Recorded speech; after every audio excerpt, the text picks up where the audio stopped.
అందరికీ నమస్కారం. ప్రతి సంస్కృతికి ఒక ఆరంభ కథ ఉంటుంది కదా, అన్నీ ఎలా మొదలయ్యాయో చెప్పే ఒక కథ.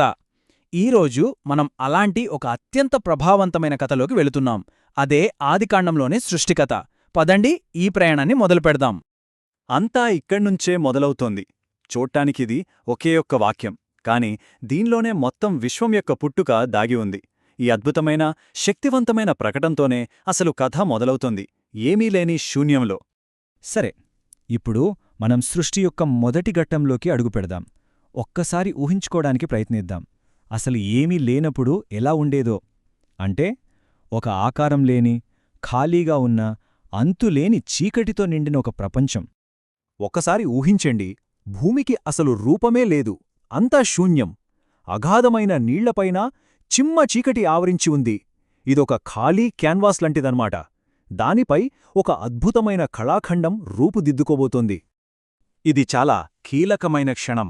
ఒకే ఒక్క మాట, ఒకే ఒక్క ఆజ్ఞ. ఆ గందరగోళంలోకి ఒక క్రమాన్ని తీసుకువచ్చే మొట్టమొదటి చర్య ఇది. ఈ ఒక్క మాటతో అప్పటివరకు ఉన్న అంతులేని చీకటి విచ్ఛిన్నమై సృష్టి అనే అద్భుత ప్రయాణం మొదలయ్యింది. వెలుగు వచ్చేసింది, కాని అది ఆరంభం మాత్రమే. తర్వాతి దశ ఏంటంటే, ఈ విశ్వానికి ఒక నిర్మాణం, ఒక పద్ధతి ఇవ్వడం. ఇప్పుడు ప్రాథమిక అంశాలను ఎలా వేరుచేసి వాటికొక రూపాన్నిచ్చారో చూద్దాం. సృష్టి యొక్క మొదటి 2 రోజుల్లో విభజన అనేది చాలా ముఖ్యమైన విషయం. మొదటి రోజు వెలుగును చీకటి నుండి వేరుచేశారు. అలా పగలు, రాత్రి ఏర్పడ్డాయి. ఇక రెండవ రోజు ఆకాశం కింద ఉన్న నీళ్లను పైన ఉన్న నీళ్ల నుండి వేరుచేసింది. ప్రతి చర్యతో గందరగోళం తొలగిపోయి ఒక స్పష్టమైన క్రమం ఏర్పడుతోంది. ఇక్కడ మనం గమనించాల్సిన ఒక ఆసక్తికరమైన విషయముంది. సృష్టి అంటే కేవలం కొత్తవి తయారు చేయడం మాత్రమే కాదు, ఉన్న వాటిని ఒక పద్ధతిలో పెట్టడం, వాటి మధ్య సరిహద్దులు గీయడం. వెలుగుకు పగలు అని, చీకటికి రాత్రి అని పేరు పెట్టడం ద్వారా వాటిని వేరు చేయడమే కాదు, వాటికొక ఉద్దేశ్యాన్ని, ఒక పాత్రను ఇస్తున్నారన్నమాట. ఇక మూడో రోజు ప్రపంచానికి నెమ్మదిగా ప్రాణం వచ్చినట్టు అనిపిస్తోంది. నీళ్లన్నీ ఒకచోట చేరగా పొడినేల పైకి వచ్చింది.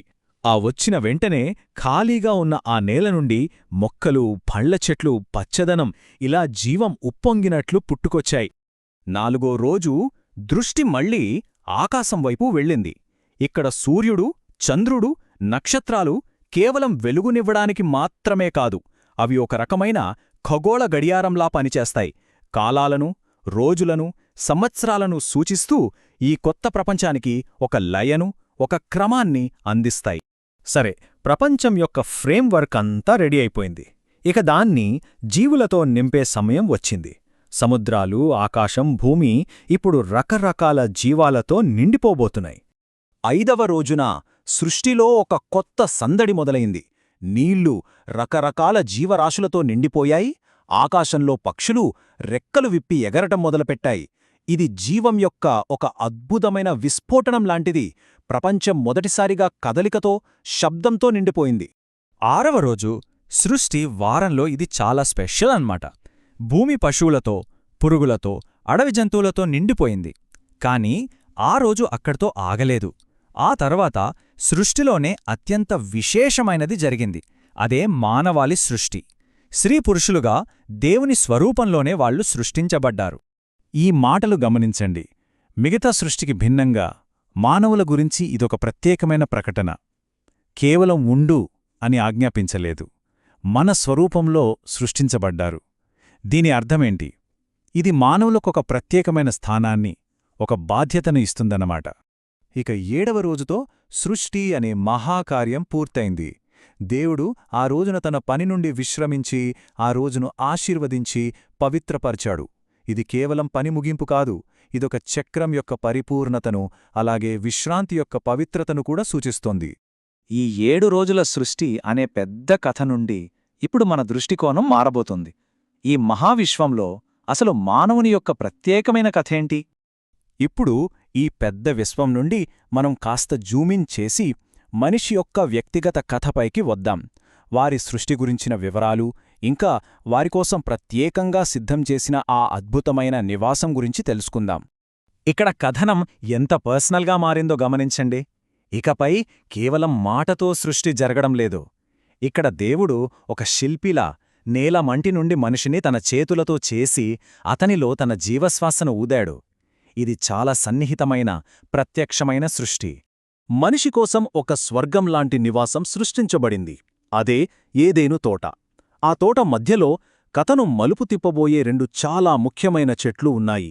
ఒకటి శాశ్వత జీవితాన్ని ఇచ్చే జీవవృక్షం, మరొకటి మంచి చెడుల తెలివినిచ్చే వృక్షం. ఈ స్వర్గాన్ని సజీవంగా ఉంచడానికి ఏదేను నుండి ఒక నది ప్రవహించి 4 పాయలుగా విడిపోయింది. నీరు జీవానికి మూలం కదా. ఈ నదులు తోట అంతటా సమృద్ధిని, ప్రాణాన్ని పంచుతున్నాయన్నమాట. ఈ స్లైడు ఆ పౌరాణిక ప్రదేశం యొక్క చిత్రాన్ని మన కళ్లకు కట్టినట్టు చూపిస్తుంది. పీషోను, గీహోను, హిద్దెకెలు, యూఫ్రెటీసు, ఈ పేర్లు, ఈ వివరాలు ఇవన్నీ కథకొక రకమైన వాస్తవికతను, లోతును అందిస్తాయి. ప్రస్తుతానికి కథ ఈ ప్రశాంతమైన చిత్రంతో ముగుస్తుంది. ఆదాము, అతని భార్య ఇద్దరు దిగంబరులుగా ఉన్నారు. కాని వారికి సిగ్గు అనే భావనే తెలియదు. ఇది సంపూర్ణమైన అమాయకత్వం. దేవునితో, ప్రకృతితో, ఒకరితో ఒకరు సంపూర్ణ సామరస్యంతో ఉన్న స్థితి. కాబట్టి మన ముందు ఒక పరిపూర్ణమైన ప్రపంచం, ఒక పరిపూర్ణమైన ఆరంభం ఉన్నాయి. ప్రతిదీ సామరస్యంగా ఉంది. అయితే ఈ అమాయకత్వం ఎంతకాలం నిలుస్తుంది? దీని తర్వాత ఏం జరగవచ్చు? ఈ ప్రశ్నతోనే మిమ్మల్ని వదిలేస్తున్నాను. ఆలోచిస్తూ ఉండండి.